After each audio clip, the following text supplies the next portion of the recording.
je vais vous lire, je pense que j'avais déjà fait lors d'une précédente séance de lecture et ici, à petite vitesse. Je vais vous lire un extrait de mon premier roman intitulé 12 hivers, Ah que oui. j'avais auto-édité aux éditions, n'importe quoi, auto-édité avec Bookelis, et j'avais présenté un extrait. Donc, c'était pas nécessaire que je refasse un petit peu vite fait le résumé, donc, mais je vais toutefois vous lire un extrait où je me mets dans la peau d'un guerrier grec qui s'appelle Ulysse, que vous connaissez toutes et toutes, que je resitue dans un futur proche pré-apocalyptique, au Café du Dimanche. Je réhabilite le Café du Dimanche qui avait eu boulevard Hoche à Saint-Brieuc. Peut-être que vous connaissez, vous avez peut-être connu par le passé le Café du Dimanche, qui est situé boulevard Hoche avec le petit coin très cosy. On pouvait prendre un café, on pouvait participer à des concerts. Il y avait des petits concerts en plein air, il y avait des tiroirs avec des feuilles de papier, des enveloppes, etc. Et comme maintenant il n'existe plus, je me suis dit autant faire plaisir à Louise, qui a beaucoup vu mon travail sur les réseaux sociaux, que je lui rende un petit peu l'appareil en réhabilitant ce café du dimanche.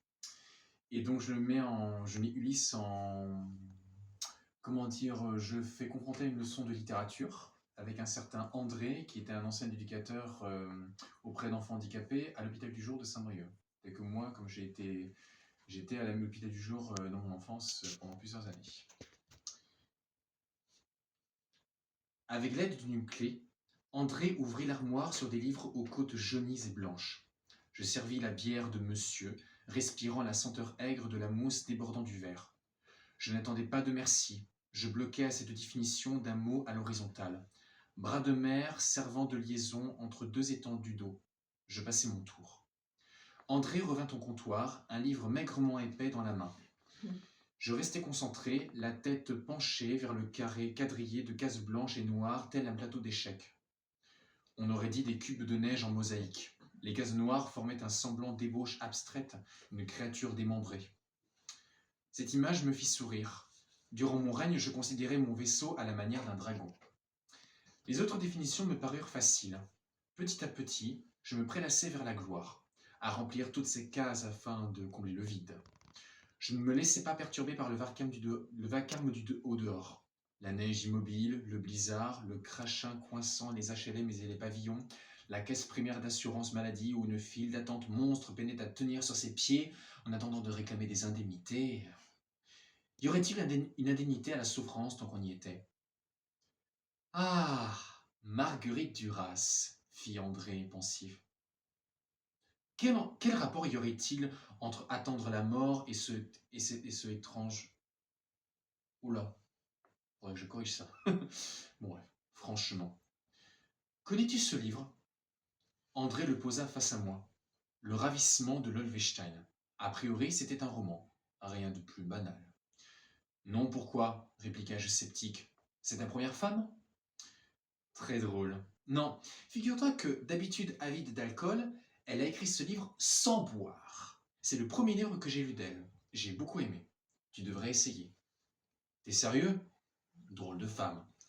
En effet, disons que cette folie lui était plus familière, comme cette petite Lol délaissée par son fiancé au cours d'un bal, qui a ensuite procédé à la manipulation pour oublier, et cela pendant des années. Les personnages que cette autrice trouve sont assez singuliers, je trouve. Anne-Marie Streeter, la dernière venue du bal, Tatiana Karl, l'amie du collège de Lol, etc. L'un pourrait te ressembler. Lequel? Prenons Jacques Hold, le mari de Tatiana, qui se laisse manipuler par Lol. Je cite. Il manquait déjà quelque chose à Lol pour être, elle dit, là. Et on saura plus tard que c'est lui qui parle dans toute l'histoire. Et le elle, c'est Tatiana.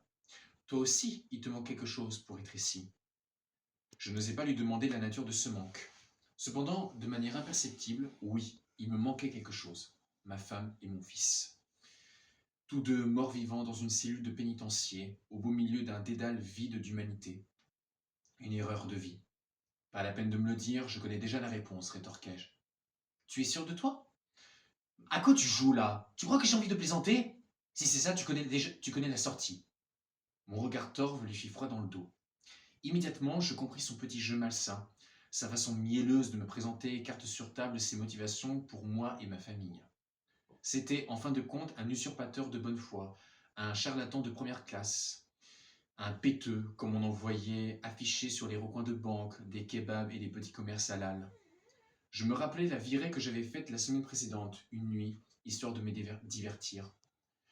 Je suis entré au Piano Bleu, à proximité de la cathédrale. À l'intérieur du bar régnait une chaleur de corps, de hard rock et de lumière en feu sur les murs. À travers ces pots collés entre elles, j'ai réussi à passer ma commande et à me réfugier au fond du bâtiment. Malheureusement, cela a été une mauvaise initiative. Je me suis fait emmerder par un espèce de magicien pour un misérable euro. Et pendant qu'il exerçait sa facétie du soir, j'ai d'emblée fait le rapprochement avec mon fils. Même tenue, même figure, mêmes yeux, sauf qu'il était immense. À la limite de toucher le plafond. Profitant d'un exutoire de sa part, j'ai réussi à repêcher la fortune dans une de ses poches. Depuis, je me suis juré de ne plus jamais céder à la crédulité. André me donnait l'occasion d'une récidive, délicate à saisir. Échec et mat. « Tu cherches quoi? À m'enfoncer davantage ?» lui insufflai-je courroucé. « Laisse béton, Lys. Ça fait 1 an que tu te tortures la raison en essayant de récupérer ta femme. Ton fils, c'est pas mieux. Et puis, tu as déjà reçu plusieurs ultimatums, comme quoi tu serais un espion. Un espion, mon cul, oui. Pourquoi pas un ninja? Attends, on parle de ma famille. C'est comme ça que tu m'aides, en me déshonorant ainsi? Je ne te déshonore pas, j'essaie simplement de t'ouvrir les yeux sur ce qui t'arrive. Tu ne veux vraiment pas savoir ce qui te manque? Abolissant toute forme d'abstinence contre vents et marées, je pris les devants et me penchai par-dessus son verre de bière, le fixant dans le blanc des yeux. André gardait avec toupet un timide rictus. Seuls persistèrent les battements de nos cœurs au milieu de la bise. Interminable était ce temps. Un miroir se forma entre nos deux figures, l'un propre, l'autre figuré. Qui allait gagner? Vas-y, crache le morceau!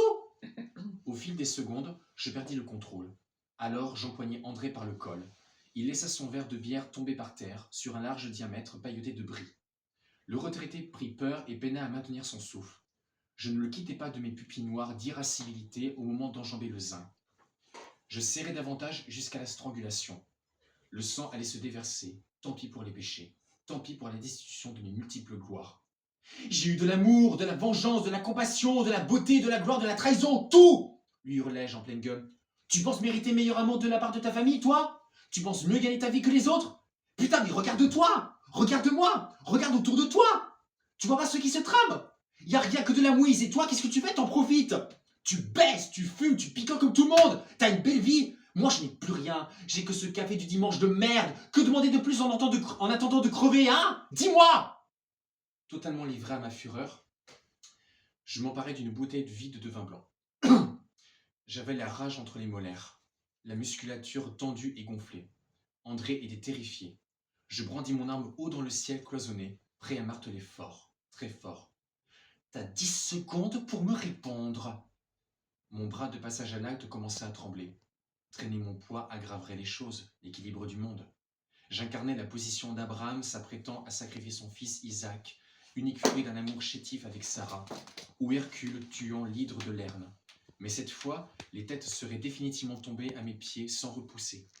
En fin de compte, je n'avais aucune raison de m'accaparer l'état civil d'un tueur par vengeance, car l'amour n'était qu'un sentiment à part inexistante.